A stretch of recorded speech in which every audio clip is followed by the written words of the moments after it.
Hello everyone. आज हम chapter 5 arithmetic progression के एक्सरसाइज 5.2 का क्वेश्चन नंबर 4 स्टार्ट कर रहे हैं। क्वेश्चन नंबर 4 है हमारे पास, which term of the AP 3, 8, 13, 18 is 78। हमें टर्म बताने, इट मीन्स हमें n फाइंड आउट करना है। AP गिवन है और लास्ट टर्म गिवन है। तो A हमारा है यहाँ पर 3, D है A2 माइनस A1 यानी कि 8 माइनस 3 इक्वल्स टू 5 और AN हमारे पास है 78। तो ए एन वाला फॉर्मूला यूज़ करेंगे, A N equals to A plus N minus 1 into D. A N की जगह 78, ए की जगह 3 प्लस एन माइनस 1 और डी की जगह पर 5 जो हमने अभी निकाला है। अब 3 को हम इधर ले जाएंगे, माइनस का आ जाएगा 78 minus 3 equals to N minus 1 into 5। इसको माइनस करके आ गया 75 और 5 यहाँ आ गया डिवाइड में, तो एन माइनस 1 इक्वल्स टू हो गया 15। एन इक्वल्स टू 15 प्लस 1, 1 को राइट हैंड साइड शिफ्ट करेंगे तो प्लस का हो जाएगा, it means 16। Therefore 16 terms of the given AP is 78, यानी कि 16 टर्म अगर हम फाइंड आउट करेंगे तो उसकी वैल्यू हमारी आएगी 78। नेक्स्ट क्वेश्चन है, find the number of terms in each of the following APs। इसमें भी हमें number of terms he find out करने हैं और APs यानी कि अर्थमेटिक प्रोग्रेशन हमें गिवन है। तो फर्स्ट पार्ट है क्वेश्चन नंबर 5 का, 7, 13, 19, 205। A 7 हो गया, D हो गया A2 minus A1, it means 13 minus 7 equals to 6 और AN हो गया हमारे पास 205। A N equals to A plus N minus 1 into D, value put up कर देंगे। ए एन की जगह 205, ए की जगह 7 प्लस एन माइनस 1 और डी की जगह 6। 7 को लेफ्ट तरफ शिफ्ट करेंगे तो ये -205 माइनस 7 इक्वल्स हो जाएगा 198। 6 आ जाएगा फिर डिवाइड में, तो n minus 1 equals to 198 divide by 6, it means 33।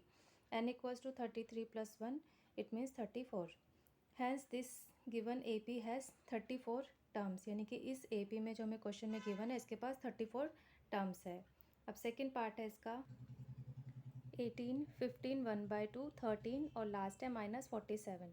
तो A है हमारे पास 18, D हो गया A2 minus A1, it means 31 divide by 2 minus 18, तो 31 माइनस 36 करके -5/2 और AN है हमारे पास -47। AN equals to A plus N minus 1 into D. AN की जगह -47, A की जगह 18 n माइनस 1 और D की जगह -5/2।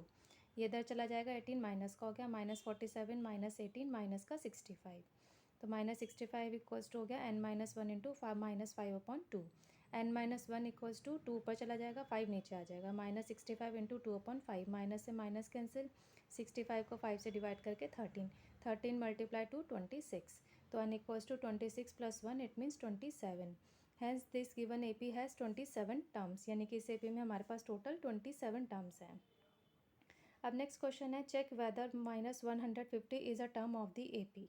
हमें बताना है -150 इस गिवन AP का टर्म है या नहीं। तो ठीक है, स्टार्ट करते हैं।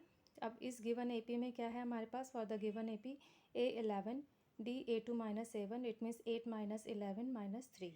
लेट करेंगे -150 be the nth term of this AP। हमने लेट करा कि nth टर्म हमारी 150 है, तो AN equals to A plus N minus 1 into D, -150 equals to 11 plus N minus 1 और डी हमारा आया था -3। -150 ये भी इधर चला जाएगा, -11 equals to n minus 1 into -3। -150 -11 equals to n minus 1 into -3। इन दोनों को ऐड कर देंगे, माइनस का 161 minus 3n minus into minus plus का 3n इधर आ जाएगा, प्लस का हो जाएगा, 161 इधर जाके वो भी प्लस का हो जाएगा, तो 161 प्लस 3 equals to 164। So n equals to 164 divide by 3। अब ध्यान से देखिए, n is not an integer, ये हमारा इंटीजर नहीं है, एक फ्रैक्शन है। Hence -150 is not a term of the given AP, तो 150 इज़ गिवन AP का टर्म नहीं है। ठीक है, अब नेक्स्ट है हमारा question number 7, find the 31st term of an AP का 31st टर्म हमें फाइंड आउट करना है। कंडीशन गिवन है, whose 11th term is 38, 11th term given है 38 and the 16th term is 73 और 16th टर्म है हमारे पास 73। तो अकॉर्डिंग टू क्वेश्चन A11 यानी 11 गिवन है 38 और A16 गिवन है 73। AN इक्वल्स होता है A plus N minus 1 into D. अब सब्सटीट्यूटिंग द वैल्यू सब्सटीट्यूट करेंगे तो A11 हो जाएगा A plus 11 minus 1 into D. A11 की जगह 38 रखेंगे, A प्लस 10 11 माइनस 1 करके 10 आ गया 10D, तो 38 equals to A plus 10D equation first. Same ऐसे ही A16 करेंगे, A plus 16 minus 1 into D. A 16 की जगह value 73 equals to A plus 15 D equation second. On subtracting first from second we get first second में से first minus करेंगे तो 73 equal to 8 plus 15 D 38 equals to A plus 5 D.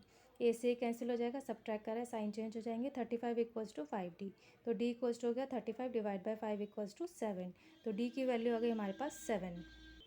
अब putting the value of D in equation first, D की value हम equation first में put करेंगे। 38 equals to A plus 10 D, 10 D की जगह 10 इंटू 7, तो 38 इक्वल्स टू ए प्लस 70।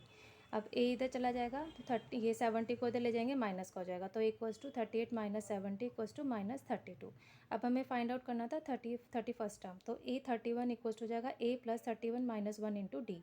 ए की जगह माइनस 32, 31 माइनस 1 करके 30, डी की जगह 7, तो माइनस 32 प्लस 210, 210 में से 32 डिडक्ट करेंगे, आ गया 178। Therefore the 31st term in the given A P is 178। अब नेक्स्ट क्वेश्चन नंबर 8 है हमारे पास। An A P consist of 50 terms, एक ए पी में 50 टर्म्स गिवन है, ऑफ विच जिसमें से third term is 12, third term 12 है, and the last term is 106, और लास्ट टर्म है हमारे पास 106। Find the 29th term, 29th term हमें फाइंड आउट करनी है। तो according to question N given है हमारे पास 50, A3 गिवन है 12 और A50 गिवन है 106। A N equals to A plus N minus 1 into D. Substituting the value put up करेंगे, पहले A3 की करते हैं। A3 equals to 12 A plus 3 minus 1 करके 2D इक्वेशन फर्स्ट। फिर लेंगे A50, A plus 50 minus 1 into D. A50 की जगह 106 equals to A plus 49D equation second. On subtracting equation first from equation second we get, अब first second में से first deduct करेंगे। 106 equals to A plus 49D, 12 equals to A plus 2D। तुम subtract करेंगे, 106 में से 12 minus करा 94, ए से कैंसिल, 49 माइनस 2 करके 47D। सो D equals to 94 divide by 47, it means 2। D की वैल्यू आ गई 2। Putting the value of D in equation first, D की वैल्यू इक्वेशन फर्स्ट में पुट करेंगे। 12 equals to A plus 2D, 2 into 2, तो ए equals हो जाएगा 12 माइनस 4 यानी कि 8, ए की वैल्यू आ गई 8। अब हमें निकालना था 29th term, A 29 equals to A plus N minus 1 into D. A की जगह 8 प्लस एन की जगह 29 माइनस 1, डी की जगह 2, माइनस करके आ गया 28, 8 plus 28 into 2 56, 56 plus 8 it mean 64। Hence the 29th term of the given A P is 64। If the third and the 9th term of an A P are 4 and minus 8 respectively, third term given है, 9th term given है, उनकी values given है। Which term of this A P is 0, तो हमें बताना है किस term की वैल्यू हमारी 0 होगी। So according to question A3 4 है हमारे पास और A9 है minus 8। A N A plus N minus 1 into D. Substituting the values, A3 सबसे पहले पुटअप करते हैं, A plus 3 minus 1 into D. A3 की जगह 4 equals to A plus 2D equation first. अब आएगा A9, A plus 9 minus 1 into D. A9 की value minus 8 equals to 8 plus 8D equation second. On subtracting equation first from equation second we get minus 8 equals to A plus 8D, 4 equals to A plus 2D। Sign change कर देंगे, minus 8 minus 4 minus 12, ए से ए cancel, 8 minus 2 60, तो D equals to हो गया minus 12 divide by 6, it means minus 2, D equals to minus 2। Putting the value of D in equation first we get, D की value equation first में put करेंगे। First से हमारे पास 4 equals to A plus 2D, तो 4 equals to A plus 2 into minus 2, ये हो गया माइनस का 4, 4 इधर जाके हो जाएगा प्लस का, तो इक्वल्स टू हो गया 4 प्लस 4 इक्वल्स टू 8। अब हम लेट करेंगे, let nth term of the given A P be 0, यानी कि nth टर्म हमने लेट करी है 0, तो A N equals to A plus N minus 1 into D. A N की जगह 0, ए की जगह 8 प्लस एन माइनस 1, डी की जगह माइनस 2, ये 0 रहेगा, 8 2 के अंदर मल्टीप्लाई कर देंगे, minus 2n plus 2, 8 plus 2 10, 10 minus 2n, 2n को इधर शिफ्ट कर देंगे, 2n equals to 10, n equals to 10 divide by 2 equals to 5। Therefore the fifth term of the given AP is 0. It means इस given AP में अगर हम nth term find out करेंगे तो उसकी वैल्यू हमारी आएगी 0। अब नेक्स्ट क्वेश्चन है हमारा, the 17th term of an AP exceeds its 10th term by 7, find the common difference. अगर हमारा 17th टर्म और 10th टर्म का डिफरेंस 7 है तो हमें निकालना है कॉमन डिफरेंस।